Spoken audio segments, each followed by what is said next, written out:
ഇതൊരു ചേനയുടെ പൂവാണ്. നമ്മൾ ചേന പറിക്കാതെ വെച്ച് കഴിഞ്ഞാൽ ഉണ്ടാവുന്ന കൂമ്പിന് പകരം വരുന്നത് പൂവാണ്. അതിലെന്താ ഒരു ഈച്ചയെ പറക്കുന്നതെന്ന് നോക്കാം. ഒരുപാട് എന്താ ഭയങ്കര ദുർഗന്ധമാണ് ഇതിന്. ഈ 2 ദിവസം കഴിഞ്ഞാൽ കുറച്ചും കൂടി മണമായിരിക്കും. അപ്പോൾ നമ്മളിത് പൂത്ത് കഴിയുമ്പോൾ തന്നെ പൂവാണെന്ന് മനസ്സിലാക്കിയാൽ അത് നമ്മൾ മുറിച്ച് കളയുന്നതായിരിക്കും നല്ലത്. അത് വേറെ പൂമ്പ് വന്നോളും. അപ്പം ഞാൻ ഈ പൂവ് മുറിച്ച് കളയാൻ പോവാണ്. ഈ ഏരിയ മുഴുവൻ മണമാണ്, അത് കണ്ടില്ല. അപ്പം ഞാനത് മുറിച്ച് മാറ്റുവാണ്. ഈ ഭാഗം നമ്മളുടെ ദേഹത്ത് തൊടായിരുന്ന ഇതിനാണ് ഭയങ്കര മണം. ഈ സംഗതിക്ക് മണമില്ല. ഇത് മുറിച്ച് കളയാം.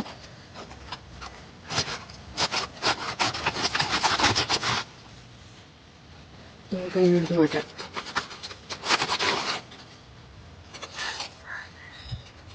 കാണാനൊക്കെ നല്ല ഭംഗിയാണ്, പക്ഷെ അസഹ്യ മണമാണ്.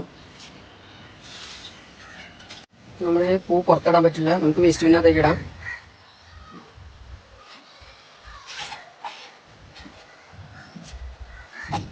ഈ വേസ്റ്റ് ബിന്നിന്റെ വീഡിയോ ഞാൻ ഇതിലൂടെ കാണിച്ചിട്ടുണ്ട്. ഇനിയിപ്പോൾ മണമൊന്നും ഉണ്ടാവില്ല.